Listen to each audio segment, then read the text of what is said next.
Good evening, ladies and gentlemen. Welcome back to another edition of Get Off the Damn Fence. I'm Larry Caution, joined as I am each and every week by Calvin Thomas, Justin B. A. the Barber Harris. Gentlemen, we're back after a week off. We are back, and thankfully for all the fans for sticking with us. I know last week I got bombarded with messages. Where y'all at? Where y'all at? Like, look, man, I know it was a pivotal week. NBA playoffs. The Knicks had advanced. You had a lot going on. Game sevens in the East and the West. Man, it was a tough week to miss, but we here now. We can react to. We can give our thoughts, and we right in the thick of it. Eastern Conference Finals, Western Conference Finals. A great game one. You're currently in game two of the West Finals between the Thunder and the Spurs. Looks like it might be a great 7-game series the way things are shaping out. And then in the East, the way the Knicks stormed back to take the 1-0 lead over the Cleveland Cavaliers in game one. We got a lot to talk about tonight. Of course, we're going to get into some NBA, touch on some Orioles because, man, they've had an up and down few weeks. And, overall, a lot happening in the world of sports. And, of course, we got to touch on the, possibly the end of LeBron James' career in LA. We have to definitely do our due diligence on that. So a lot to get into tonight. Calvin, what's going on? Not much. Enjoying this wonderful basketball. Got to talk about the NFL schedule too. Yeah. I meant to ask Justin about that. I know you heard about that Pollard situation. That's a whole nother front, but yeah, just getting into the sports. This is probably like the best series as a whole that I could think of 10 years. As far as anticipating and basketball wise and just play on the court. So really looking forward to this. And even the Eastern Conference Finals is better than I expected. If you say 10 years, what are you going back to Cleveland and Golden State or something? Or? No, I just threw a number out there. I couldn't think of anything recently. So I just said 10 years. Yeah. Okay. Justin, what's happening, brother? Ain't nothing.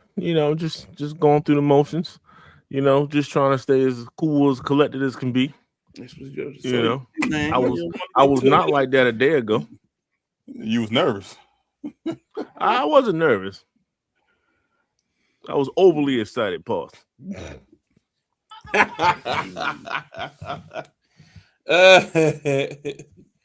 Well, we'll definitely get into all of that really throughout the night. But let's start there. You know what I mean? Right now, the Western Conference Finals is underway. Man, the other night, that was probably the best basketball game. And ironically, I probably said that multiple times this season. I think this has been one of the best NBA seasons in quite some time. And I mean that with no hyperbole. Of course, we all watch the NBA. We follow it religiously. We all are big fans. But to be quite honest with you, and I'm not just because I'm a Spurs fan. And y'all know, y'all have been following me. I have not gone overboard with the Spurs. I have not said anything crazy. I have paused on going too far to crown Wemby prematurely. Exactly. That's what I have been very measured in my takes. Am I right or wrong, guys? Have I come on here and because I'm a fan of the team, have I gone over the top and said Wemby's going to be the greatest of all time? Have I crowned him? Going over the top for Jokic, but not for your own team. So again, as a man who likes to be fair and balanced, I have given a well-rounded, balanced observation of my thoughts. That's taking it too far. I haven't gone crazy over the Spurs. I could have, but like Justin just said a moment ago, he didn't go too hard. It's only one game. You don't want to get too far. But I was thoroughly impressed, man. I was thoroughly impressed. I'm not coming on here with pom-poms. If I remember correctly, you didn't pick them to make the finals anyway. No, I did not. You ain't pick them to make it out the second round. See, y'all got to understand. Why do we heap it's a yes or no expectations? Why do we heap these? I didn't say that, but why do we heap you have these Denver in the finals? I did have them in the finals. Okay, so they would have had to beat San Antonio, right? They didn't beat them, but Minnesota beat them. No. So what are we talking about? I understand. My point being, if Denver made it, they would have to beat San Antonio. That's all I'm saying. And I think going into the season, as a man who's level-headed and, calling things up and down, I thought that was a fair assessment on my part. And then you had a chance to redo things right before the playoffs. And you still didn't do it. There we go. Because I just want to make sure you put that in there. That's all. Just fine without me putting Don't hop on the bandwagon now. Ain't no bandwagon now. Hold up. Did you hear me? You didn't believe in them. You didn't believe in them. No. Justin and I have been going back and forth. I believe Justin and I both picked this series correct. You picked OKC to go to the championship. Did you or did you not? Yes.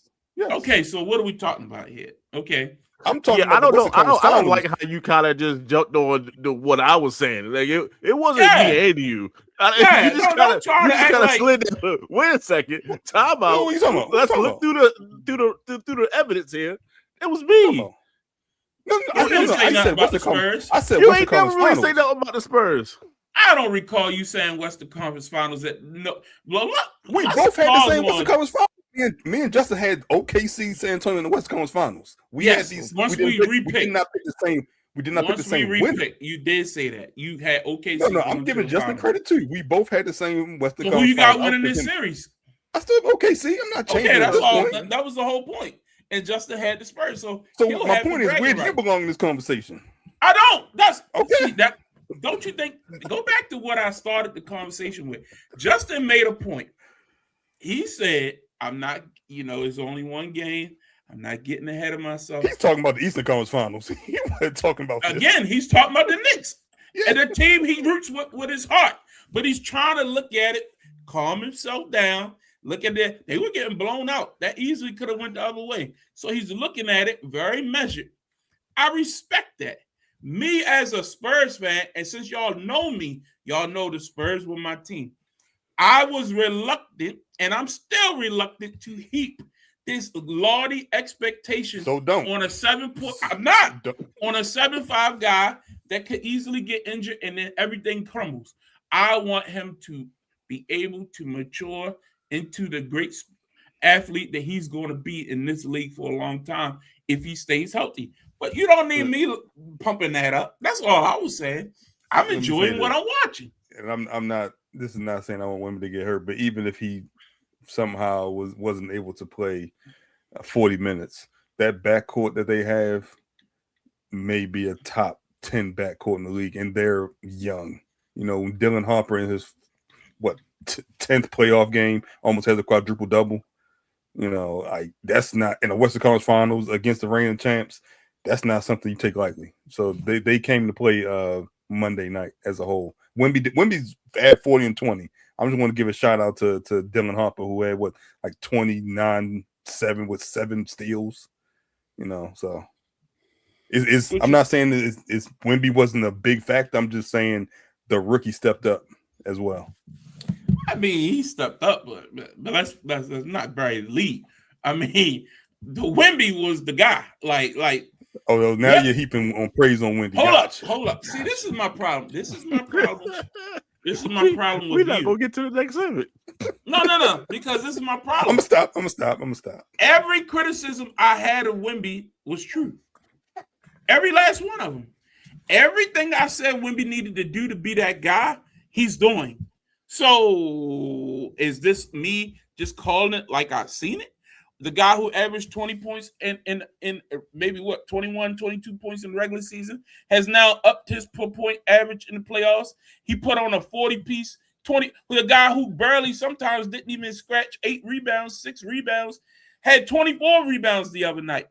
That's exactly what I said. Is that not what I said? Go look at some of Wemby's box scores.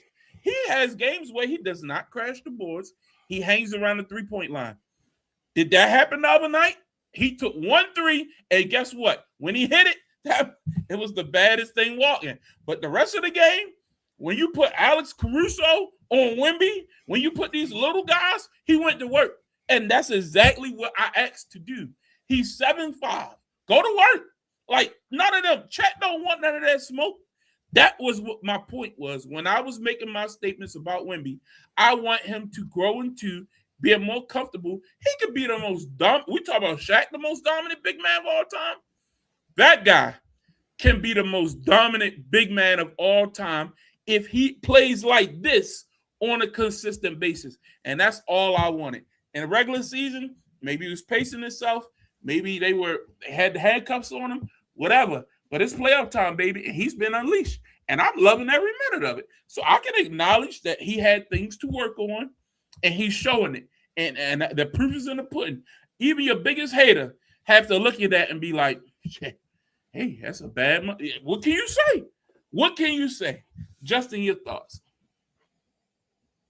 The playoff is all about stepping up, right? So when I was saying Wemby this, Wemby that, I was projecting this. Like he has to take it a step up, or else it'd be James Harden, right? You know, you can't take three steps down in the playoffs. You gotta take 3 steps up in the playoffs. That's all I'm saying. But no, he was a difference maker. And like you said, you said everything. He managed to play the paint more. He took advantage of the mismatch, even though Caruso was on fire on the opposite end. They have to have a better defensive plan, and it seems like tonight they're having a better defensive plan. And at the end of the day, they just wanted to get one. Let's go back to San Antonio, see when we can win 2 in San Antonio, 3-1. That's a whole different situation. So, and the game's not over yet. I think they did a lot, especially that backcourt. To what Kevin was alluding to. And this is without De'Aaron Fox. So they still have another piece that can come midway through the series and provide dividends. So it's not over by no stretch of the means. And I hated San Antonio about to sweep him. Wait a second. It was a lot of those talks out there in the internet. Like, wait a second. They did what they had to do. They got the home court advantage away from them, and now we're going to play ball and see what happens after that. But, Wemby has to have that moment of he was like the baddest dude on the planet until the other night. So that's just what it is. Great performance. And what I love even more, and it's crazy. This is the first year the NBA's been back on NBC, national TV. Western Conference Finals, because the last several years, this would have been on ESPN or TNT, a cable station. The viewership not as big. This is the most watched season in NBA in 30 years because it's back on broadcast TV. I know the finals is on ABC. That's the finals we talking about. This is the Western Conference Finals, and arguably the 2 best teams in the league all year are going up against each other. And for all rights, many people believe these are the 2. This is the matchup. You know what I mean? Finals, Mm-hmm. It gave you vibes of Spurs versus the Rockets. Yep. When it came you gonna get Dave Robinson his MVP trophy? No. Mm-hmm. I'm sitting right there. With the MVP. Well, watch what I do. And but history has to talk for that. So they have to win, and then all this other stuff. Then you look back. This is one of those moments when he was sitting down with his head down, and he was like, and they was chatting Shay this and Shay that. He was like, okay, all right, take this 40-24. Yeah, you know what I mean? Yeah. Great. That was overtime. That was an excellent game, man. It was just great basketball. Go ahead, Calvin. I thought you had the point, but so let's talk about Shay. I'll give you. We gotta talk about Shay. Now, I don't know his numbers tonight. I haven't looked at the box score. I don't know if he's been warm. But what is it about the defense that's making Shay? Ooh, good God! All right, Wemby just blocked Shaq. What is it about the defense that's giving Shay problems? Is Shay being less aggressive in the playoffs? Because this didn't just start. The Lakers gave him fits. He didn't have any big games really throughout the entire playoffs. So, what is it that's going on with the MVP that's making him either defer or they figured out how to guard him? What's your thoughts, Calvin?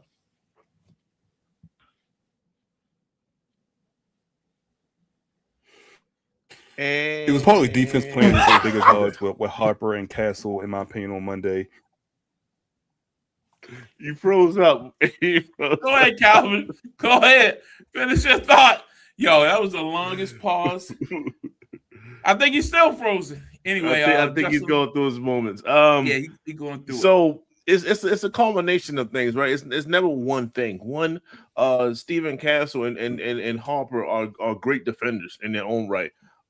So you have that going for you. So you have the upfront defenders, and then you have Wemby trailing behind in a sense. So it's not like you can just kind of lob stuff up there. Once you get past those two, and this is the playoffs. So unfortunately, the free throw merchant is going to have a couple less free throws than what he normally does in the regular season as well. So it's a combination of a lot, and he has to push through and still be effective. We kind of seen it in the finals last year. Indiana was doing, I mean, I'm not saying they had a Wemby on the team, but he wasn't going to the line like that. He had to earn those buckets that he was getting, and he wasn't shooting the best percentage either. That's why I went 7 games. So very, very similar situation. It's just the playoffs, and the playoffs is not the free throw merchant time, but he still won though. So shout out to Alex Caruso, man. He's stepping up. That guy is a 2-time champion for a reason, man. I know he come off the bench, but in many ways he's a spark plug. Give him credit and give Williams credit. Coming back off injury, he had a huge game 1. Remember, this game went to double overtime, and by all rights, OKC had the game going down the stretch. They could have won that game. I know there was an ill-advised 3 taken by Jalen Williams that was blown. There was also another ill-advised shot. If you don't take those bad shots after Shea had just came down the lane and did that huge dunk, they missed the 3, come down, Wemby comes down, shoots the logo 3. Golly, man, just a phenomenal basketball game. But again, I think this series is going 7. I think it's going to be entertaining. I know the Spurs are in a little bit of a deficit right now, but I have no doubt that they'll be able to erase that. And even if they lose tonight, they'll be back next week. Next game, on game 3, heading back to San Antonio, which is going to be a raucous crowd ready to get the place rolling. But speaking of Wemby, look, I know a lot of people have spoken about his defense and the impact that it plays, but you really just have to listen to the players talk. The players tell you exactly the impact of a Wemby. Moves that they typically would make, they simply just can't have. Layups that are normally there, the guy blocked a putback.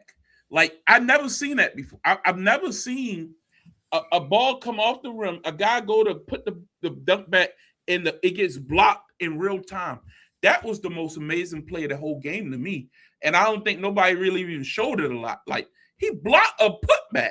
Like, he's just phenomenal, man. Like, man, that's different, man. And he's so athletic that he can cover so much ground. Like Hartenstein just got a dunk right now. I was shocked. I'm stunned that he actually just got the dunk off and Wemby was standing there. You saw how quick it was. Yeah, it was. He ain't fooling around. Yeah. So, yeah, interesting, man. But, yeah, he's just a different type of guy on the defensive side of the basketball. And, again, if he just consistently learns to rebound like he did the other night, he's unstoppable, man. He will be unstoppable.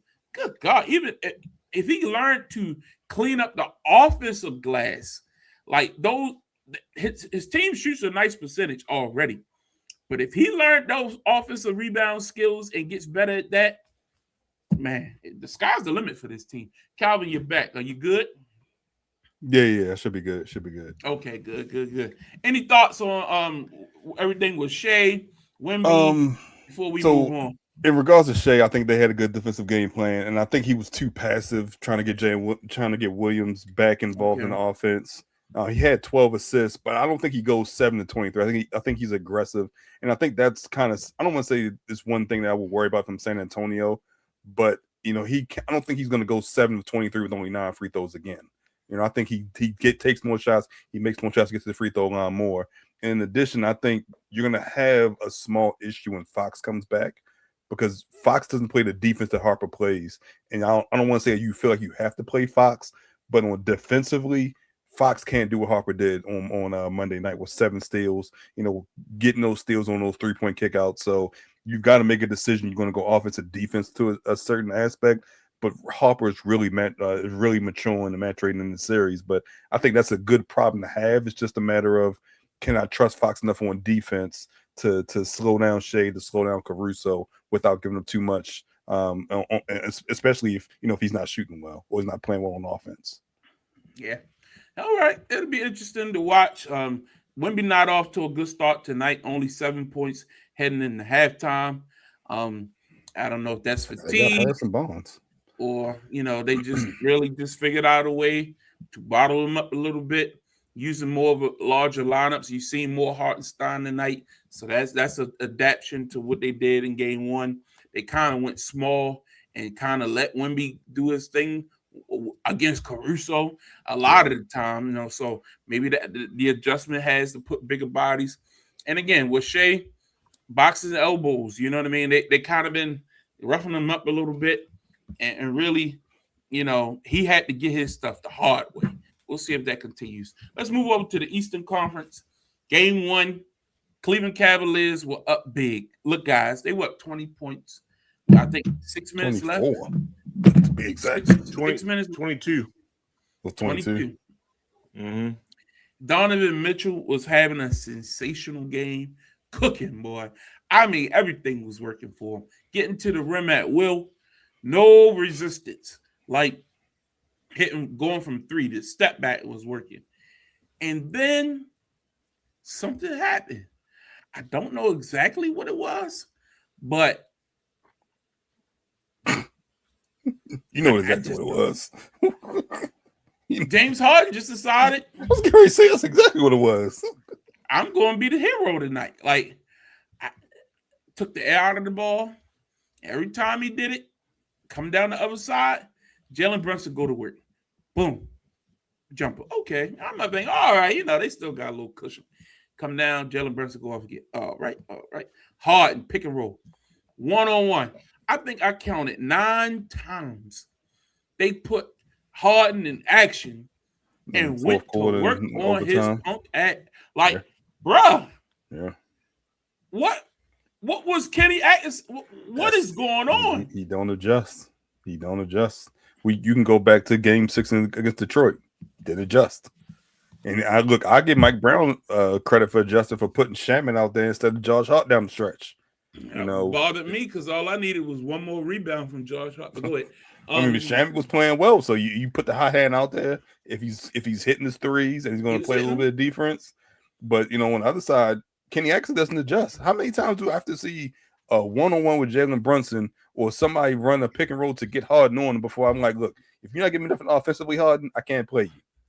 But you don't have to switch everything. You don't have to switch. Too. But I mean, what did Harden do offensively that warranted him being out there? So why play him? If you can beat on defense, you're not giving me great defense all year. Really? He trying to save face. Really? Save face. Like, James Harden was 5 of 16. Then they tried to drop this line about Donovan Mitchell tweaked something or he was injured, and ever since then he didn't touch the ball again. And he had 5 fouls. I get it. The 5 fouls is fine, but in overtime, I need to win this ball game. He had 5 fouls in the fourth quarter. Yeah, when he came in the fourth, 5 fouls. Correct. When he came in the fourth, he had 5 fouls. Why didn't they put him in action and go to work on him and make him take some fouls?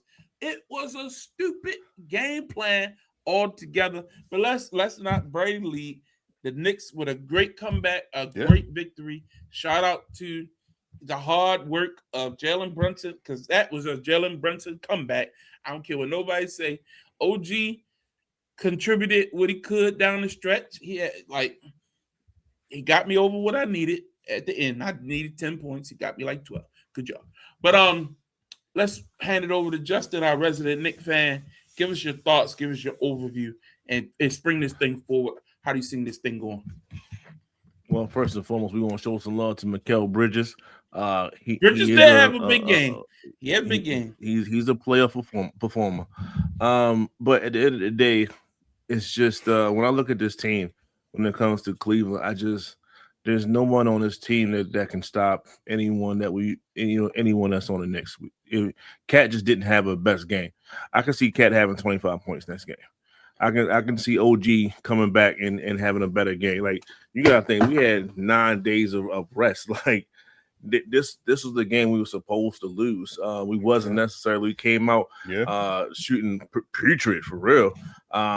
Luckily Landry helped us out off the bench, but it's always somebody. It could be Landry, it could be Miles McBride, it could be Jordan Clarkson. That's just the luxury that we have. And JB's fresh. This is what a fresh JB looked like. But when we was down that much, I mean, I understand that everyone was thinking like we was down and out.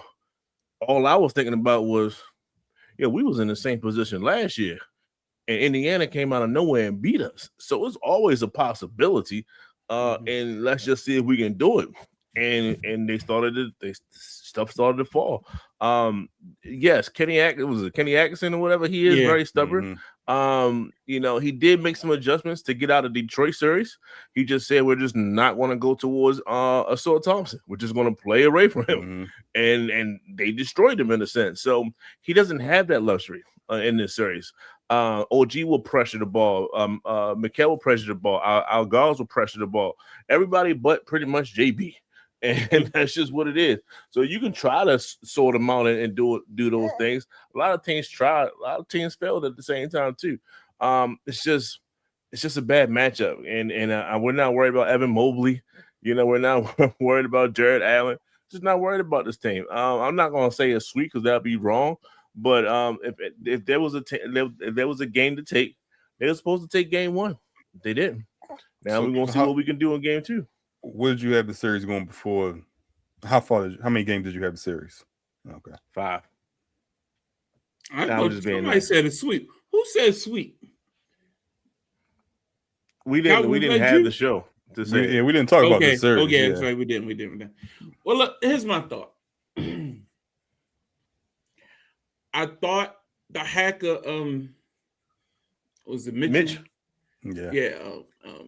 I thought that was stalling the momentum for a while, but at the end of the day, it worked. I mean, did they do that until the third quarter, and then they didn't put him back in? Or because I know it was like under a certain amount of time you can't do it, but it worked for a long stretch of time. And again, this was a 23-point game with 5 minutes left. Like, what the like? For them to come back, it literally you had to choke. Literally. So Cleveland gave this game away. I'm not saying that the Knicks didn't hit their shots, but for you to allow a team, the offense became dribble, hit a 3 at the end of the shot clock. That's all it was. Like, no drives to the basket. That was like Cat was a non-factor. Who are you scared of inside? Like, go to work. Like, what are we doing? I just think it was an ill-advised game plan to close a good game out. And I thought if Donovan came out like he was ready to scorch earth. So maybe there was an injury. I don't know. Haven't heard anything updated on that today. But it's just so weird that the man was stuck on 29 points for like the entirety of the rest of that 5-minute period in the fourth quarter, the entire overtime. He did not score a point. Doesn't that seem a little weird to y'all? Like something's off. Something's wrong. And they decided that now we're going to put the ball in James Harden's hands. Wasn't because Donovan just wasn't able to go. Is there something that's going to be long lasting? I don't know, Calvin. You tell me. I mean, I don't know. I think we'll have to wait and see more. But if you're, I don't understand why I don't understand why you didn't trust Schroeder at that point. You had Strus as well. He was throwing up garbage too. But was he better than Harden? I mean, try something at that point. If you know Mitchell is not going to give you 100%, use him as a decoy. Use Mobley more. Like, there were different adjustments that could have been made at that point. Because if I remember correctly, what did they score in overtime? 3 points? 2 points? If that's my point. Because they gave up 15 in 5 minutes. So that was basically a good, 40-10 run at that point, if you count the last 8 minutes of the fourth quarter. There was nothing offensively if it wasn't Donovan Mitchell.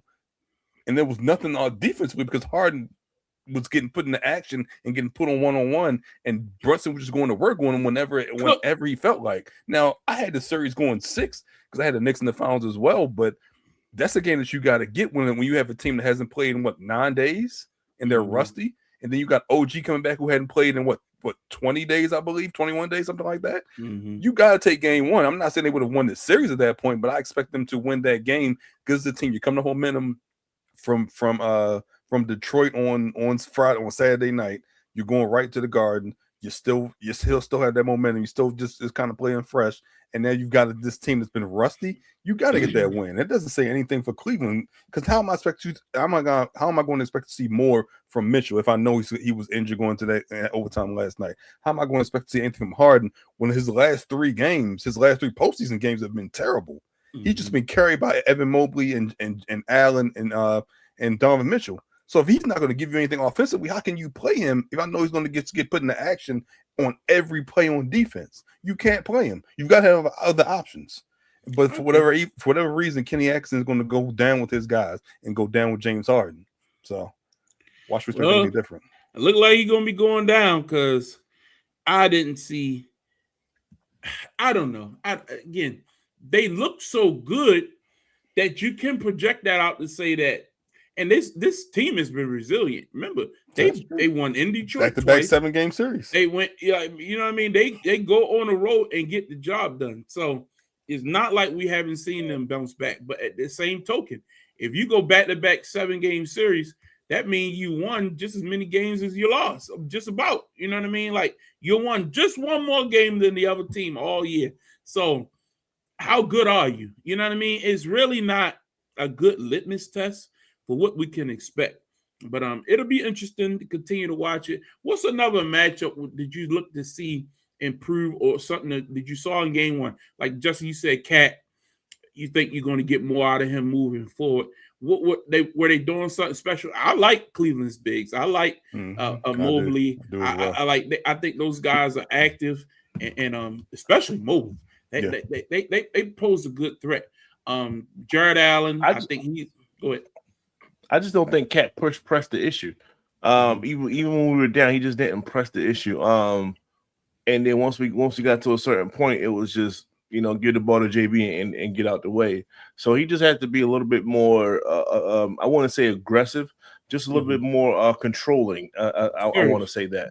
And then we can see what's going on. But Mobley is a great defender.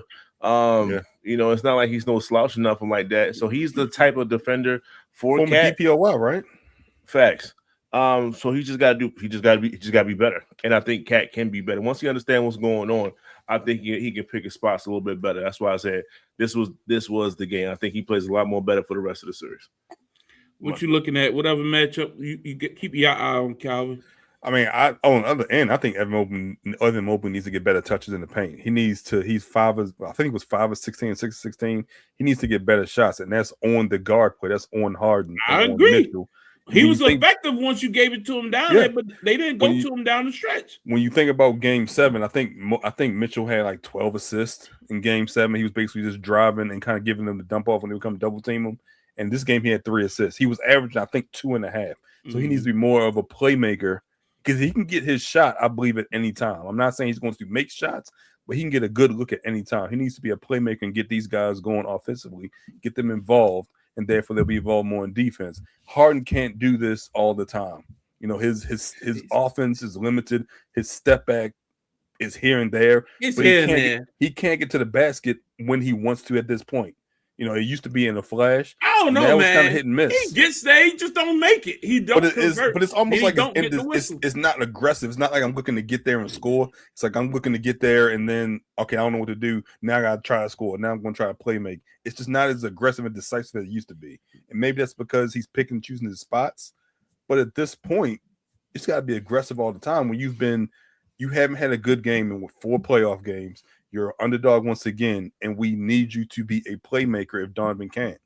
So, and this was without OG. Job to get Evan Mobley involved. OG wasn't like that was his first game back from the finger, right? So he wasn't No, he had a hamstring. He had a leg injury. Leg injury. Who had the hand? Because when he went up to dunk, they was like, remember he tried to dunk late. I thought he had a finger. No, he had a hamstring because it was the same. Because they were talking about how it wasn't as bad as Williams from Oklahoma City when it happened. Yeah, because Williams was liable for OKC for definitely Okay, but somebody had a finger, and when they went to dunk, I thought they re-aggravated, but they didn't. Anyway, we'll continue to monitor that. But these two series, I could see Cleveland pushing this to 6. I really could. And I wouldn't, I had Cleveland before the year. You know what I mean? I had Who'd you have come out the East? Boston. Okay. Yeah, they got clipped. But I had Cleveland first, and then I got off the Cleveland bandwagon once Tatum came back. And when Tatum went down, that courage of your own conviction to stay with. Hey man, I'm an honest viewer of basketball. Ain't none of these my teams. I'm just looking at the games. Speaking of Boston, what y'all think about this Jaylen Brown situation with Stephen A. Smith? Look, because we haven't talked since Boston got eliminated. Here's my thoughts, real quick. I agree with the sentiment. You just got eliminated. Don't go on stream. Saying this is my favorite year or best year, whatever. I mean, I get what you're trying to say, but you can phrase that. We did talk about that. Mm-hmm. Okay. We didn't talk about the Stephen A. stuff. Yeah. Yes, we didn't talk about the fallout after that. Yeah, correct. The fallout. Yeah. What y'all think about him going at Stephen A. How he did? Even after last year, Stephen A. had him on the podcast. They had like they was boys. You know what I mean? Stephen A. always he did have Moore's podcast. Yeah, he did. Spoke glowly of him. He didn't tell him, "Hey, shut up. You don't deserve to have a platform." But as soon as he critical of him, now you don't deserve to talk. What y'all think about that? Y'all know I hate Stephen A., so I'm gonna have an opinion. But Calvin, the thing is, Stephen A. is talking in circles because he knows something that he's not saying. He must know something, and he's actually dropping. And he's trying to get Jaylen Brown to step back first or to not approach the subject first. And Jaylen Brown's kind of like, do what you do. But the problem I have is, like you said, his statement about, this was my favorite season doesn't look good when you lose in the first round. And it doesn't look good when your partner's coming off of a torn Achilles and you had an MVP caliber season. It just it paints the wrong picture. Now, are you a finals MVP and Eastern Conference MVP? Yes. Do you feel as though you should be the best person on the team? Yes. Is that how your teammates and how Boston fans view it? Maybe not. But if you want out, say you want out. Don't use this as a way to try to get out and get your own team. Just say it. That's the only problem I have. I think if that's what you want at the end, then do it. I think what he was trying to say and what he said was two different things. I agree with you, but like you said, he said it the wrong way. Yeah, but I also think is your partner in crime went out in Game 7 and you had it all to yourself and you blew it. Come through in the clutch. You know what I mean? So you can look at it both ways. But I get what he was trying to say. But I think he took issue with them trying to put him and Jason Tatum against each other. Like Tatum never been on his stream. 7 years. No, I mean the comment about Tatum never been on your stream. He came in the first take. He ain't come on in your part. Like, I think that was petty. Like that man on his little Twitch, talking to his little fans, probably paid a little money on Discord or something. Yeah. Like, what that got to do with anything? So let me ask you this question: do you associate that 3-1 loss on him? Like when we talk about 3-1 comebacks, is that on Jaylen Brown? Partly. I mean, it is what it is. You want to be the leader. Justin, your thoughts? It's interesting. I hear what y'all saying about the initial part. I'm not going to go over that. I think the fallout was complete garbage. Just the bluntness that he was saying F Stephen A. Smith, which was like, I don't think he said anything to deserve that. Like he didn't necessarily, I mean, like, you saying F, like that's almost like you ready to fight. Like that's what it is. Came on. Then that's just what it is. Talk about his son like Bronny or nothing like that. Yeah, that's different. Like I would expect that from that situation. I could see LeBron saying that after that because he was talking about his family. Like he was just saying, like, yo, your play on the court it could be suspect and it could be some things that's going on. And Big Perk. He still got ties in Boston, and he was saying some things too. Like, man, look, you think Big Perk still got ties in Boston? Perk is a clout chaser. Stop it. He got ties in Memphis. He got ties in OKC. That hamstring acting up again? Oh, Jalen Williams, damn it! I knew that because when I went to put in my halftime, he wasn't even an option. So I think they knew he wasn't coming back. So there you go. But that's tough. Yeah, that's bad. That's bad. Is it the same one? Yeah, Same leg. sure. Uh-oh, he can win me. It's over. Yeah, and notice he only took 4 shots that first half, so he's gonna put his will out there.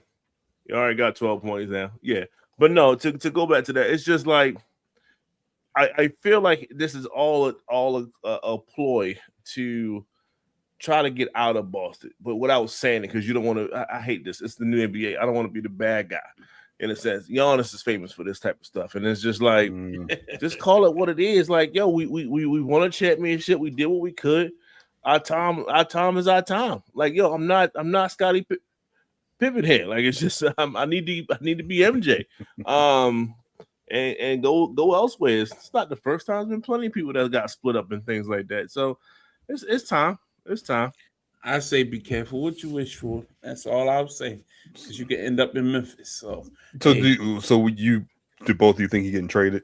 I don't remember if we asked that question. I think he gotta get out of there.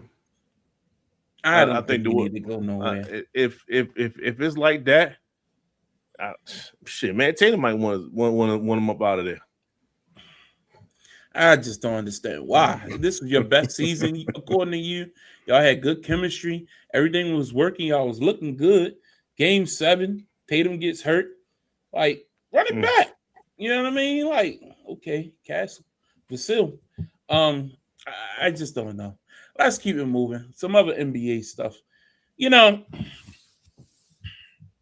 I know we touched on this a couple weeks ago, but the blatant disrespect I've been hearing the last couple weeks really pisses me off. And fortunately, I have a podcast that I get to get my thoughts out. LeBron James is probably the most disrespected superstar that I can ever recall in any sport. Like, this guy receives so much unwarranted hate, and his whole career is picked apart.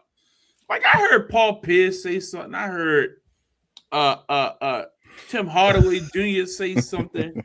I heard, like, it's just these people. I'm like, bruh, none of y'all could carry LeBron's, like, anything. Like, you're not even close. Skip Bayless puts out a top 10 list, and they got to be debated. LeBron's number, 9 on the list? Yeah. Like, why is that carrying any weight with anybody from Skip Bayless of all people? And y'all actually, Kenyon Martin and these idiots want to give it weight? Like, that stuff really bothers me. Are you serious? You know, this game is interesting. We were all born in the mid-'80s. So a lot of the stuff that we know about that time period, we had to go back and watch old tape, do your research.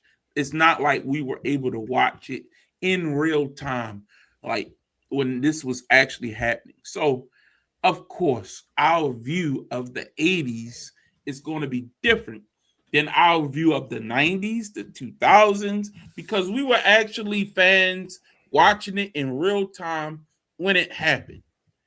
So you can't tell me anything about someone's career that I watched from start to finish and seen the good, the bad, and the ugly. And I compare it to the times of what you're talking about, where television was different. Media as a whole was completely different, where you didn't even have games on TV every day back in the 70s, back in the early 80s and stuff. That didn't happen. So y'all didn't even have access to watch these games. So you're talking off of what you saw on a box score. You're talking off of what you saw on the one game that came on Sundays, because basketball did not come on 7 days a week on your local television station. Anybody who tells you that, they're lying. You got what you knew about basketball from the highlight package that you saw on Saturday night on the Sports Rewind that they had on Channel 11, or if you got some type of sports package where they showed you everything that happened throughout the week. There was no Sports Center back in the 70s, in the early 80s. Sports Center didn't come out till later. So all these people who are trying to romanticize and make things different than what they really were are lying to you. So yes, during the Michael Jordan era, the game was covered differently. There was more coverage of it. There was more visibility of it. And we could look at it game by game and see what happened. But the LeBron James, Kobe Bryant, Shaquille O'Neal, all these guys in the 2000s, 2010s, we analyzed them at a different level because the access was increased. So if you're going to talk about these things, you actually have to be factual. You actually have to talk about what really happened and not try to fool people. We talk about Wilt like Wilt was this mythical figure because most people were not able to watch Wilt on a week-to-week basis and analyze his games and understand why he was averaging, 25 rebounds and 30, you know what I mean? That's mythical. So he almost gets discounted. Like, oh, he couldn't have been that great. He's not number one on people's list. Why? Because you didn't see it. You didn't get to see those games in real time. He wasn't a winner. But are we using championships to determine what's greatness? Or are we using how great you were or as an individual player? There's so many ways to analyze things that you didn't get to watch yourself. Then you have to use arbitrary things to compare them to things that you were able to see. So Michael Jordan was named number one, the greatest player of all time when they did the top 50 list, right? What year was that? 1993? 92? 93, yeah. How many championships at that point that Michael Jordan had? He had 3 titles. So with 3 championships, he was already better than Bill Russell.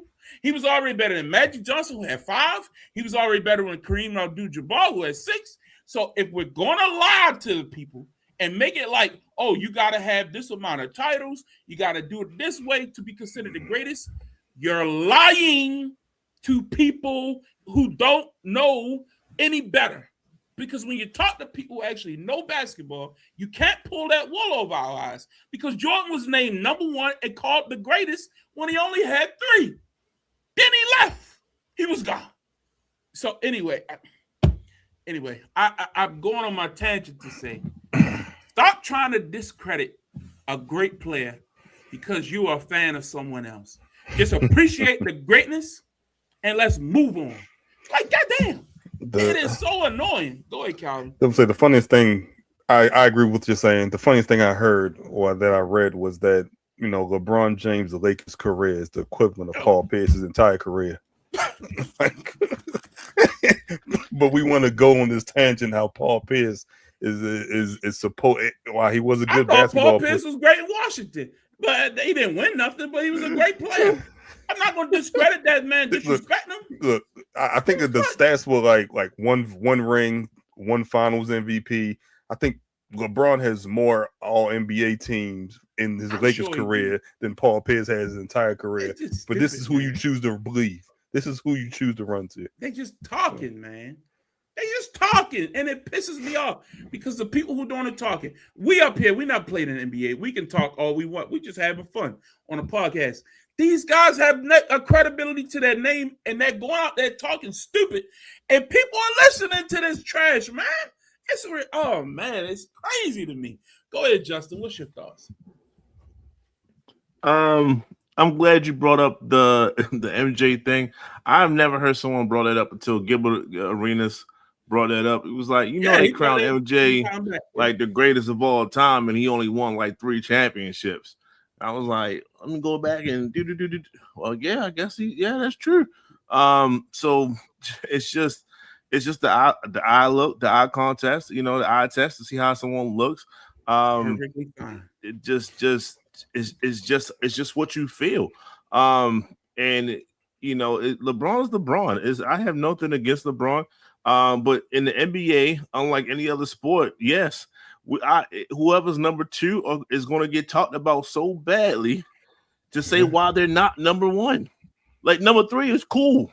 You know what I'm saying? Whoever number 3 is just number 3, 4, we all good. But whoever's sitting number 2 is getting like brutalized in a sense. But so bad that you gotta put him at number 9 to disrespect him enough. Like come on, dog. That's just list. I think Nick Wright came up with a top guard list. Disrespected Kobe. Steph wasn't on it. Yeah, I was going to say it wasn't Kobe. Steph wasn't on it. Somebody else. He said he had Kobe 7 all time. No, this is just straight guards. Oh, guards. Okay. Yeah, and Steph wasn't on combo guards, point guards, shooting guards. And Steph you're not going to have Steph on. That's crazy. It's just something to argue about. Idiots. I mean, I get it. It generates conversation. But this stuff is real. Like, I really, man. And look, you talking about Paul Pierce now. I know we all seen the clip. All right, MJ versus Paul Pierce. Which one? Hey man, I got a bigger bag, Paul than Paul. Yeah, all right, well, AI versus Paul. Yeah. Well, I'm tall. You say KD said, I think I got more moves than KD. Like, wait, what? Not moves. I got more post moves than KD. I'm like, yeah, but as long as you believe in yourself, I guess that don't matter. In his mind, he's 100% factual. Hey, like, you can believe that. Can we go back to something real quick that you said? Sure. Kobe at 7 is too low. All time? Yeah. I think so. I think about right. I think it's about right. That's what I was thinking. I'm like, he's on the back end. I got him and Shaq linked. They like I blame Del Harris for that though. Correct. The interview that he did on it was about, I believe it was before it was Up in Smoke with Matt Barnes and Steven Jackson, where he talks about Del Harris and not playing that first year and how he would have went to college. That was I saw it for the first time a couple years ago. I didn't realize the animosity he had for Del Harris those first couple years. I mean, because he was people forget those first couple years with Cole, like for him to make the All-Star game. Is it 6 man? With limited minutes is that was popularity contest. Year 2? Popularity contest. How was he popular year 2 though? He wasn't popular year 2. It showed that the fans wanted to see more. And they wasn't trying to play him more. When he was busting their ass in practice. He was to the locker room.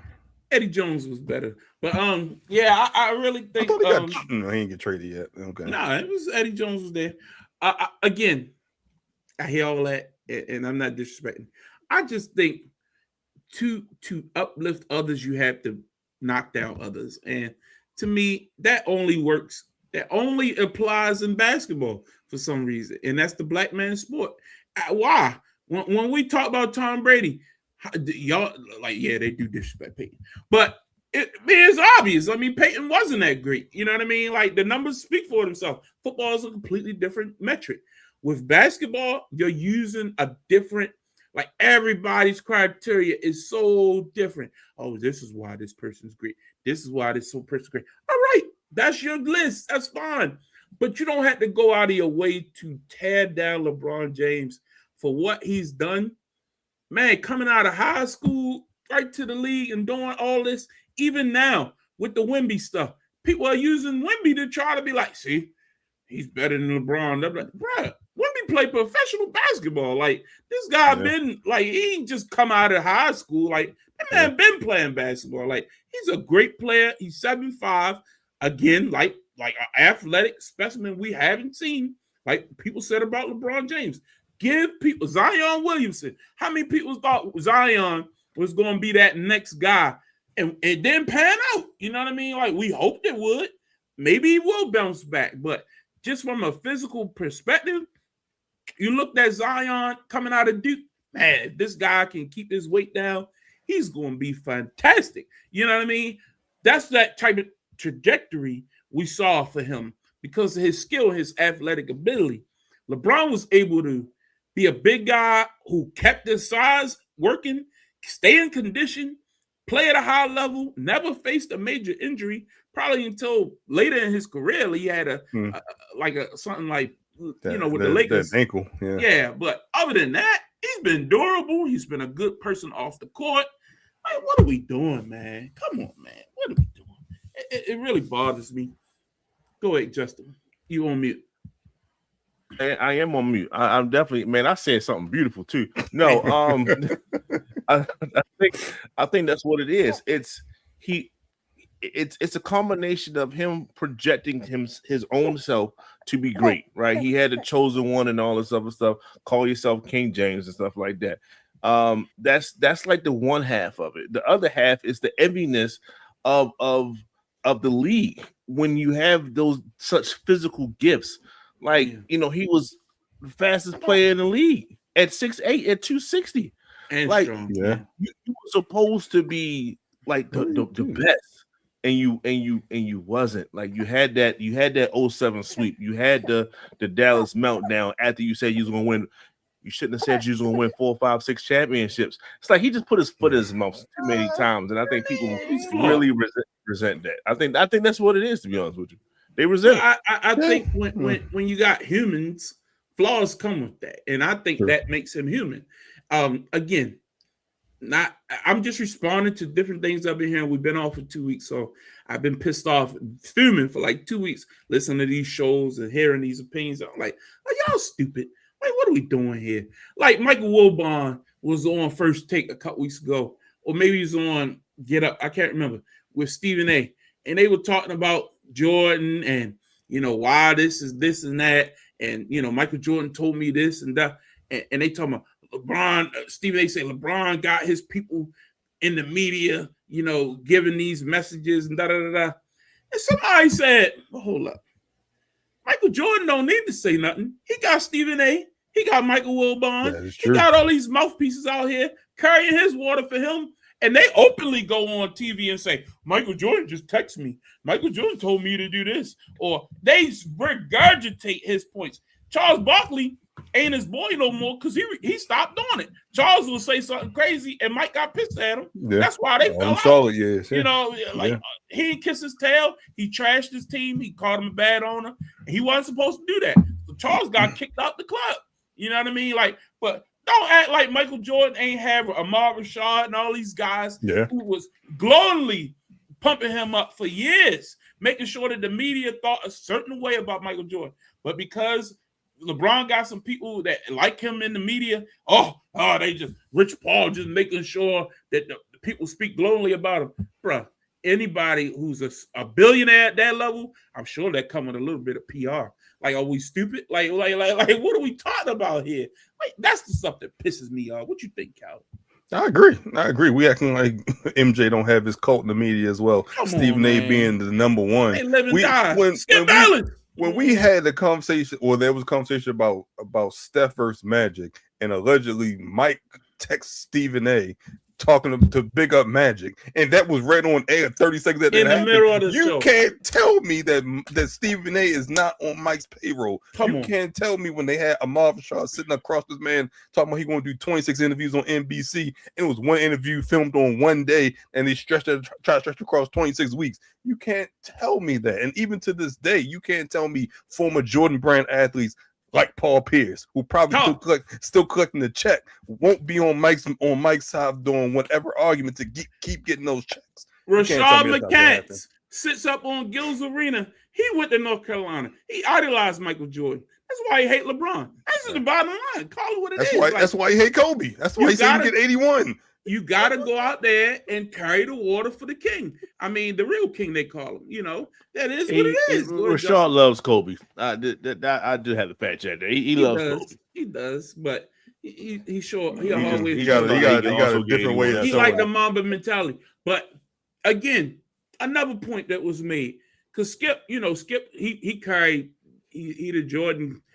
I covered Michael in Chicago. He'll tell you that in a minute. He covered Michael in Chicago. I was there. Covered the Dallas Cowboys. He was everywhere. Ago. He was there when Barry Bonds was San Francisco. I'm like, damn, Skip, you was everywhere, wasn't you? You was in Dallas. You was in Chicago. You was in San Francisco. You was in LA for the Lakers. Like pick a thing. Yeah, OKC pulled away.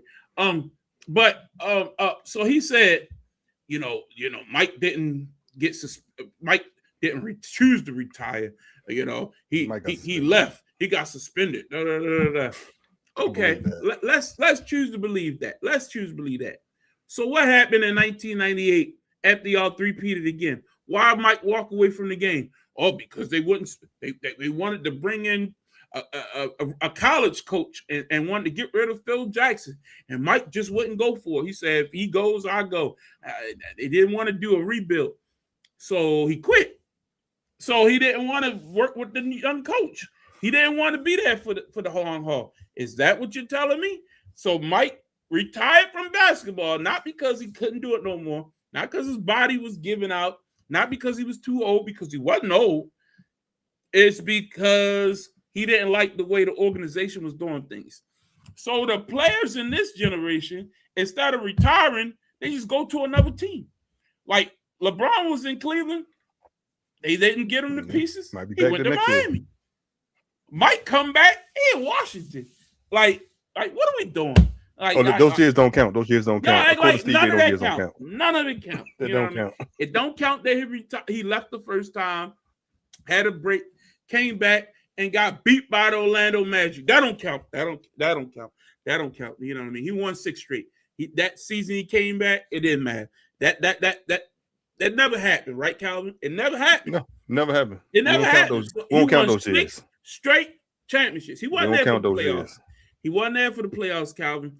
I saw him there, but no. Mike won 6 straight championships with no breaks in 6 years. No time off in 6 years. It wasn't no year in the middle right there. No. He wasn't there when Houston won that second title. Mike wasn't in the league. Oh, okay. Then 98, after he wins the title, Mike was still prime ready to go. But because the organization didn't give him everything he wanted, he walked away from the game. Did he take his ball and go home? Because Micah kept playing all the way up until he played for Washington. The age that he played for Washington and retired the right way, maybe he could have, but we will never know.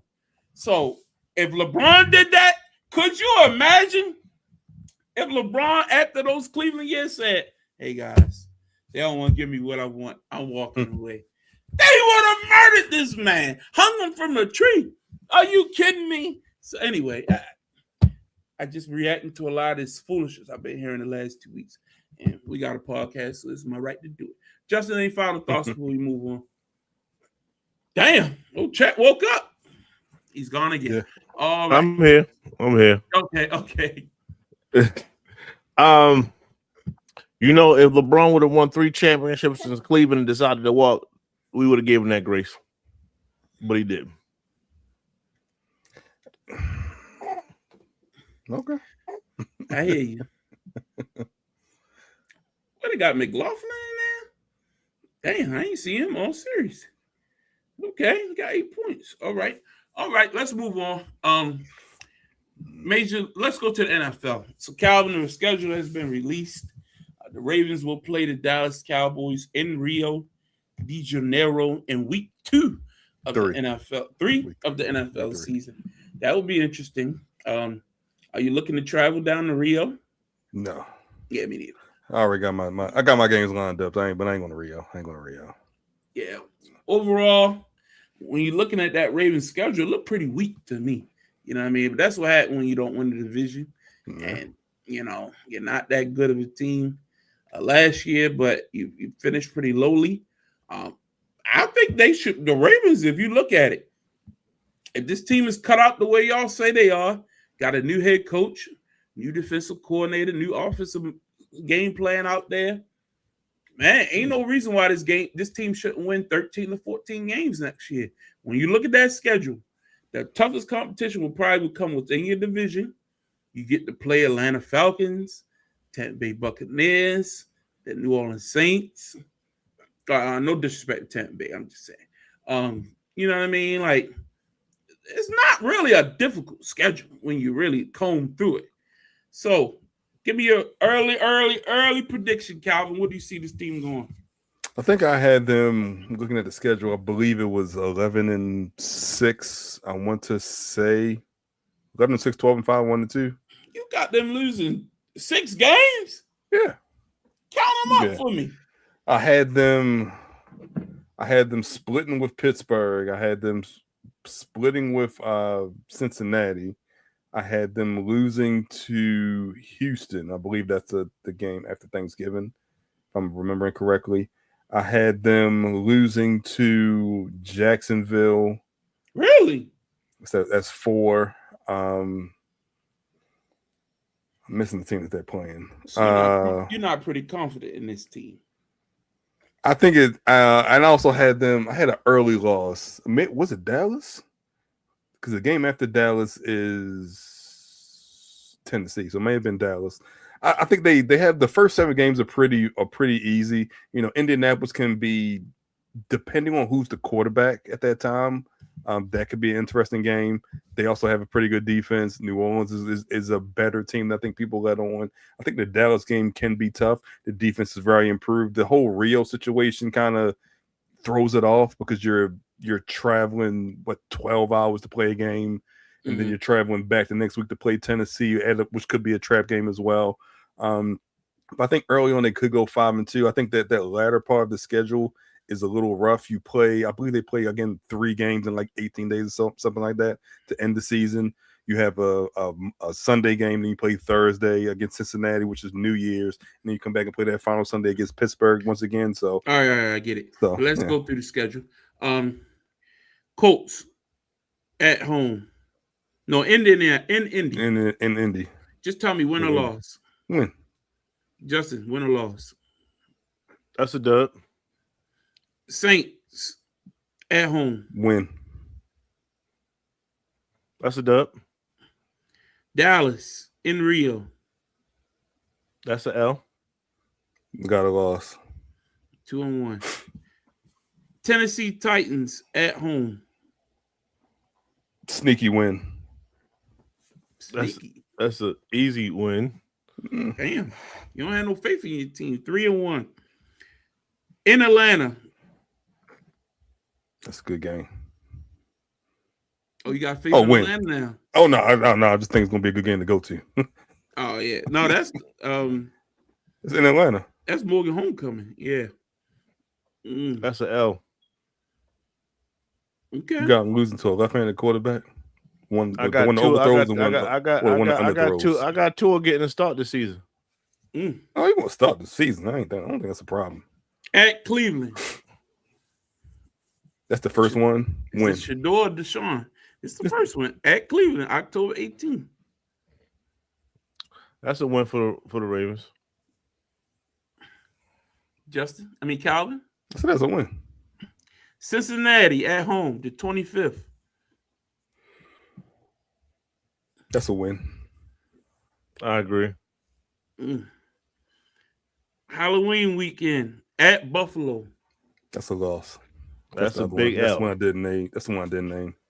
So you got 1, 2, 3 losses so far. No, I have 4. 2. I have 2. He said Atlanta. I didn't say Atlanta. Okay. So you got Dallas and Buffalo is the only losses. To that point. Okay. Jacksonville at home. That's a loss. I believe it's another Thursday game, which I'm trying to figure out how they had 2 Thursday games. Yeah, it's Thursday night football. Yeah. All right. At home, Chargers. Monday night win. football. That's a win. Really? That's a win. At Carolina. That's a win. I'm going to that game. I'll be down there that way for Thanksgiving. So at Houston. That's an L. You got an L, Calvin? Yeah. As much as they dominated them, yeah. Okay, after the bye, home, Tampa Bay. That's a big ass L. That's a win. That's a win. At Pittsburgh. That's a loss. That's a win. At Pittsburgh. That's a tough place to play. Home to Cleveland, Christmas weekend. That's a win. The first game was on the road against Cleveland? Yes. Okay. Yes. That's a win. At Cincinnati on New Year's Eve. Ooh. That's an L. That's a tough on New one. Year's Eve at Thursday night. And it's a short week. That's crazy. Yeah. I'm so glad it's not home. Thank you, Lord. I ain't got no Christmas game this year, no Thanksgiving, and no holiday game. Thank you, Lord. And then last game of the season, a home for Aaron Rodgers' last game. Yeah, that's another L. That may not matter at that point. So Justin, you got 7 losses. And I said about 10. I was thinking 10 wins too. That's right. I mean, you got Calvin. Yeah, 11. I mean, the last game may not matter. I ain't got Pittsburgh doing nothing. John Harbaugh could have got you those stats, but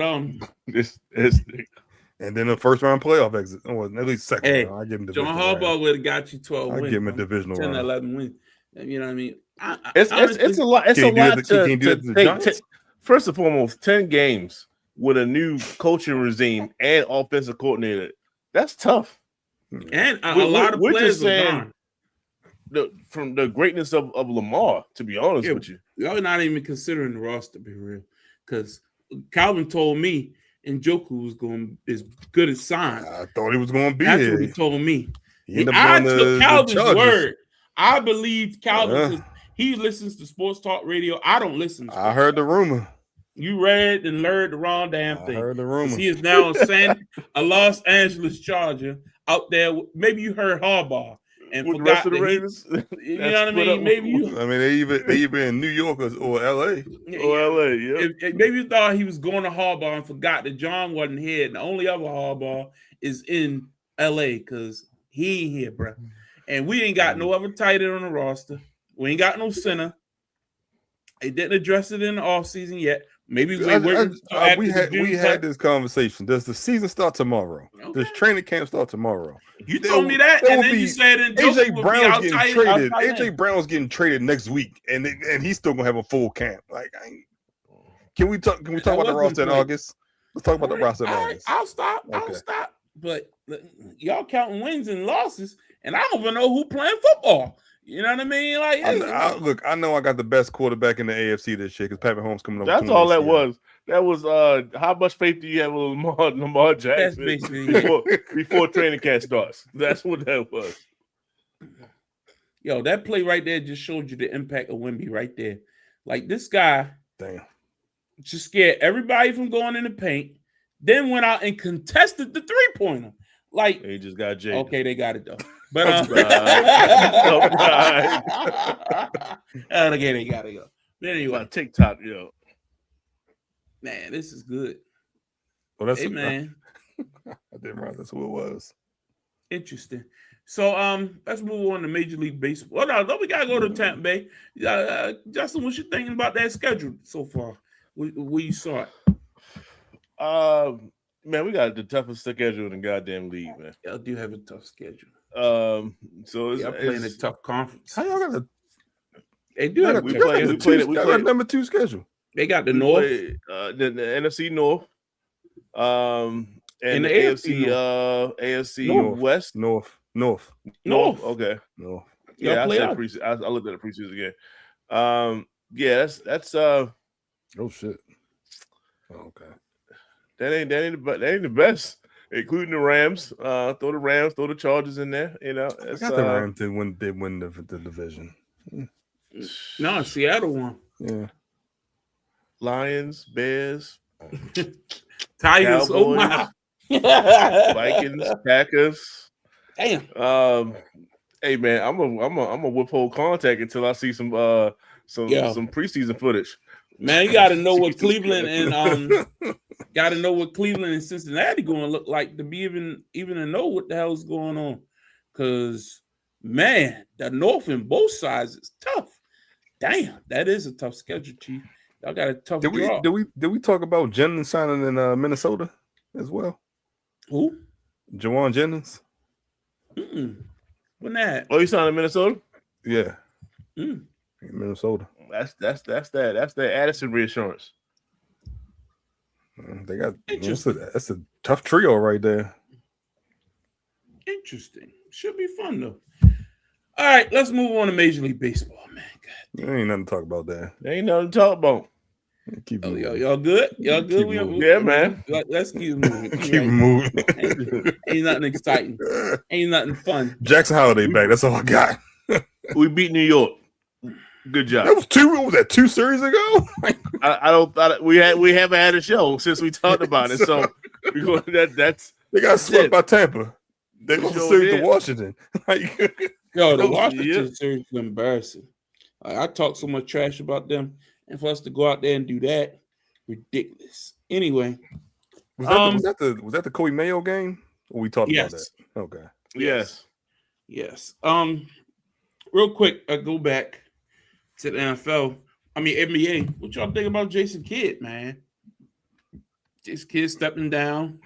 He got Y'all fired. think he got something? He got fired. Y'all think he got something else lined up, or he just wouldn't comply? I think that's Missouri. Is it Missouri? Messiah. Missouri. Messiah. Messiah. Yeah, that's just him wanting his own guy, and his guy wasn't Jason Kidd. So Jason Kidd seemed like he real hard nosed. Yeah, we'll see what happens where he goes. There's been like definitely talks about his personality is insufferable. It's multiple. He said that he might be one of those coaches that can't stay long. You know what I mean? I'm gonna change the franchise and then I need to get up out of there. This is his third coaching job. Yeah. He was in Milwaukee. He was in Brooklyn, Milwaukee. Brooklyn, Milwaukee, and then Dallas. Wow. You know, he was in Dallas. He been in Dallas. He was in Dallas with Luka's whole career. Or Rick Carlisle was there that first year. No, Rick Carlisle was there for the first couple of years. Mm-hmm. I think he goes. I mean, if he wants to coach, the best open job is Orlando, I guess. Washington building something, man. Washington is quietly building something. And if I'm don't they got number one? I was gonna say, do we talk about that? Do you trade the pick to Utah? I don't know. You keep that. You go grab them. You got Trey. You add another piece. I'm not building around Trey. I don't think I can. That's not building around. Well, Trey would be an ancillary piece. I don't think I can have Trey Young on the court. You got AD. You got Trey. AD don't want to be there. That's the other problem. But if you put somebody else there, AD will take the money and play basketball. Like you want to pay him to take the money and play basketball. He barely play anyway. You want to pay him? I mean, are you trying to build something or not? That's the question. How many times can you kick the can down the road? No, I'm not. I'm not saying that because there was a. You didn't trade for no reason. You didn't trade for AD for no reason. That's correct. You got the number one pick. Make something happen. But my point being, you know how bad Utah wants it. Does Utah overpay and you get multiple draft picks? You get multiple because they have picks from Cleveland and Minnesota. Do you How often are you going to get the number one pick? Number one overall. I mean, and the best prospect in any draft, and it's a good draft. You know what I mean? Like, so do you think the difference between the top four is a great difference? Because everyone talks about the top four. So is there like a vast difference between each player in your opinion? It depends on what you're doing with AD. Because if you're not going to keep AD, you need a big man. If you are going to keep AD, you still need a big man because he's not going to be available. But you might want to consider, you know what I mean, a shooting guard. That's out there too. You got a small forward. You got everything in this draft. This is a good draft. This is one where sitting at number one gives you options. And now, free agency. Look at this free agent list coming up this summer. People that can opt out, people who got player options. If you really are serious about building something, you got cap room, this is the time, man. I'm serious about this. And I was thinking about this. I was talking to somebody. Man, I remember Washington back during the Gilbert Arenas, Caron Butler, Antoine Jameson years. And we was like, man, we just need one more piece. We just need one more piece. Larry Hughes, like, If you just needed that big guy, and that's all, Antoine Jameson was never a big guy. You know what I mean? You can't build on Brendan Haywood. You need to go and you got the number one pick. Last time you had the number one pick, you had John Wall, right? Yeah. That it worked. Yeah. The time before that, you had Kwame Brown. It didn't work. You know what I mean? Like, so at this point, evaluate the options. If Trey's that guy that you feel like you can count on, which that's in the eye of the beholder. If you don't think so, get you a guard. Get you a good guard to pair with him, and y'all can get some action done. But to me, you go a big man. You go with Boozer. That's my thought. But anyway. So you take Boozer over Debanza?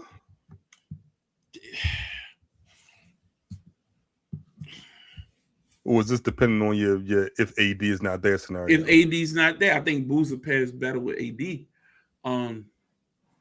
What you think? I think Debanza is the best player. He's the best wing. He's the best scorer. Give me the guard. He a wing, but he a wing. that can play guard. So you want Peterson? No.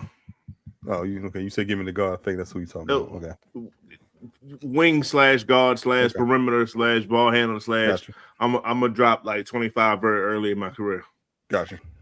Do you change your trajectory faster with a big man or I mean, I think at this point though,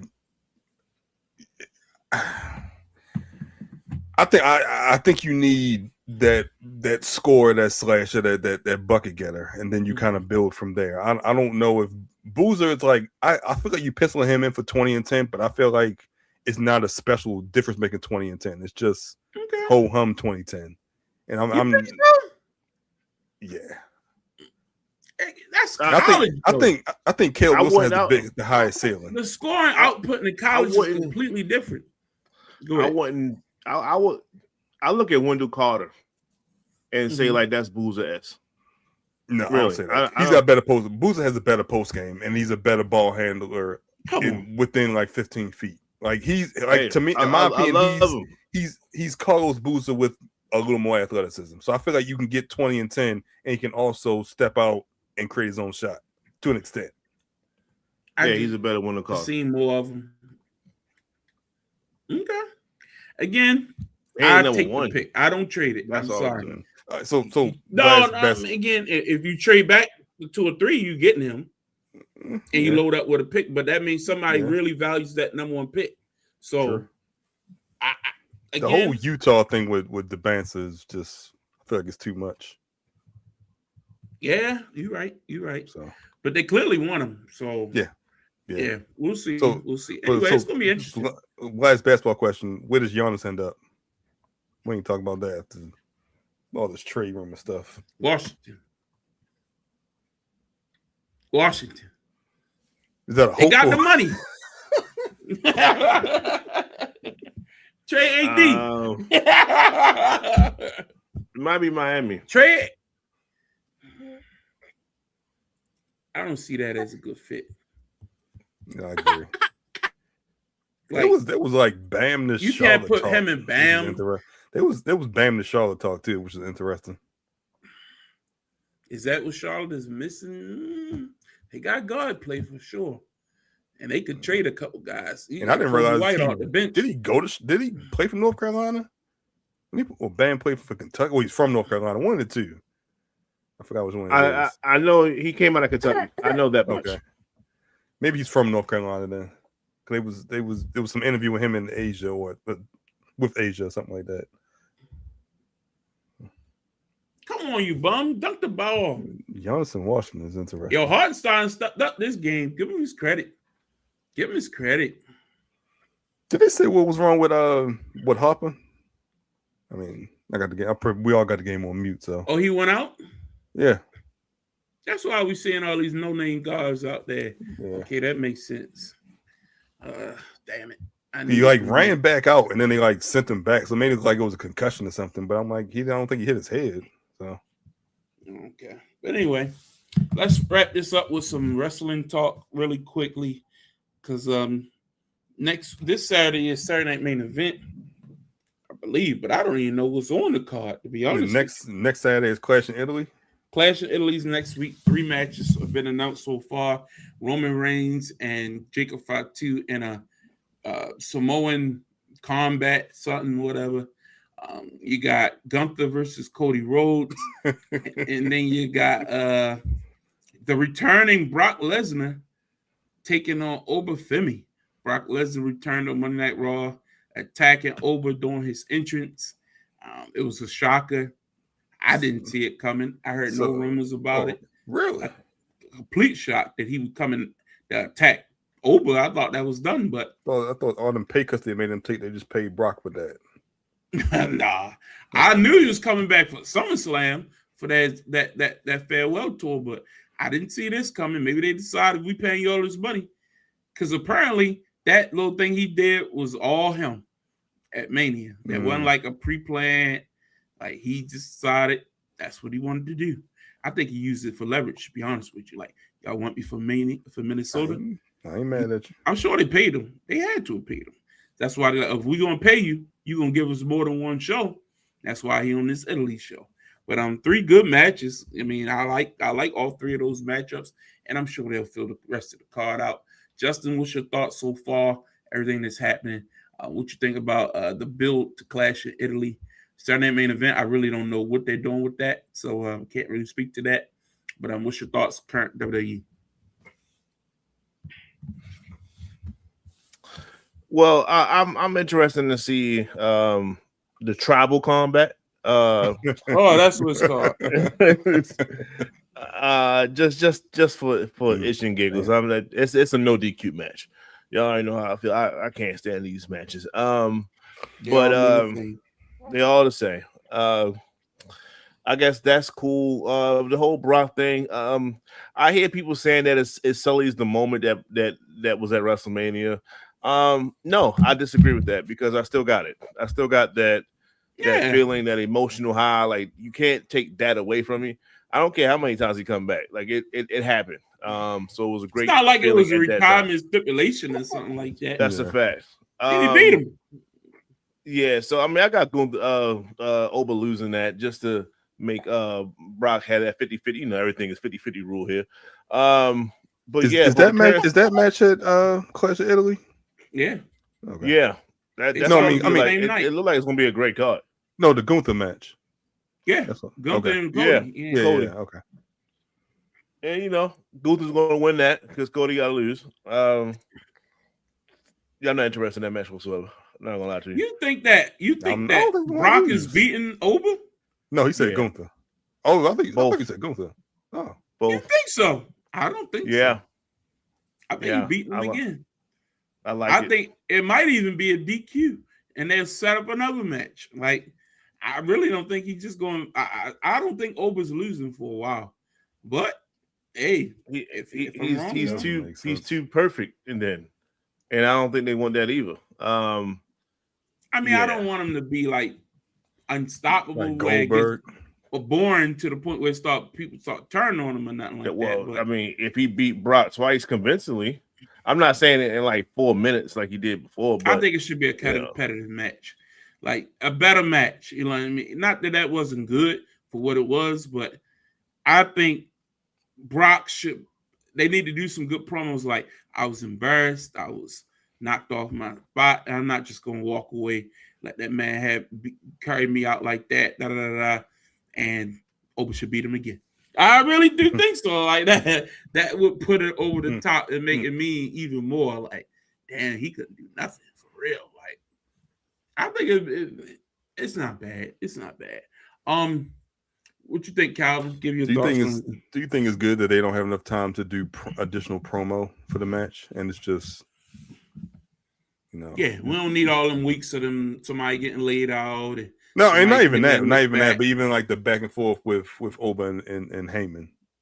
Even we got 1 week. That's all you need. The setup is there. I mean, the story's built. It's fine. I like the Jacob and Roman stuff. To me, that has been my favorite thing right now. You know what I mean? Outside of Trick has been good. I like the Trick stuff. It was good to see him in his hometown last week. It'll be interesting to see how they integrate. I like the Royce Keys and Gunther match last week. See, that to me was good. Get that loss out the way, so he's not on the same thing we talked about over. Like, he can't just keep winning. Like, now he's infallible. Now he can go and run. You know what I mean? But once you do these winning streaks, and I said this a couple weeks ago, it's too many guys that's like you protected. Like, everybody can't be protected. Like, you can't say Jacob is Braun Breaker, Oba, Gunther, Royce Keys. All these guys on that level of that big monster guy that you can't beat. No, somebody has to, you know what I mean, show that. That's what I like about AEW. Guys can lose, but if you look really good, people don't like disrespect you. Oh, you lost a match. Nah, you lost, but you look great. You'll be back. You know what I mean? Like, that's what we need to get back to. Like, in the late 90s, early 2000s. People lose matches, you bounce back with a good win. I mean, that's wrestling. You know what I mean? But if everybody's undefeated everybody on these long 300-day title reigns and nobody can beat them, then it really start not meaning as much when everybody does it. You know what I mean? So again, I want a little bit more diversity in the wins and losses. I wouldn't even like Ricky Saints. I wouldn't have beat Ricky Saints right off the bat like that. But I get it. Everybody can't win. You know what I mean? I want to see Javon go on a little run. Haven't really seen him really win any big time matches where I'm like, yeah, set Javon up for the next thing. I feel sorry for Javon, the fact that he had to be on WWE main event in his hometown and not on Raw during his hometown. It's not good. Nah. But again, for every Javon, there's a trick. For every trick, there's an open. For every, you know what I mean? Like, again, you could be LA Knight. There's different ways to look at this. Like, so we'll see. Any other thoughts? Yo, Castle keeps selling for 3. It's pissing me off. Who is this guy? Oh, that's on the 6th man of the year. My bad. Yeah. Calvin Johnson. Yeah. That's a big play. Got the offensive rebound. All right, guys, that's it for us tonight. Let's wrap this thing up. It's going to be a lot going on. We're going to, as the draft approaches, we're going to have more information. We're going to give our predictions on who's going to, what Washington's going to do with that first round pick. I want us to really, really, really think about our NFL coverage for this year because, baseball hasn't really come through like I thought it was going to. I'm back, guys. I'm back. You know what I mean? But the Orioles ain't back. They're not there yet. You know what I mean? I want y'all to let me know what we need to do to get back to winning Orioles baseball. You know what I mean? We can't have segments where we just brush past the O's after 2 weeks. We've been off for 2 weeks, and we just brush past the O's. O's, y'all got to give us something to work with, all right? If we're going to talk about you on this program, you got to give us something to work with because we want to give the people what they want. All right? All right? Calvin, any final thoughts? We didn't skip past the O's from here on out. That's all I got. Justin? Hey, man, when he right, man. All right, guys. We'll see you all next week. Thanks for tuning in. We'll be back for another dish. Get off the damn fence. Have a good night, everyone.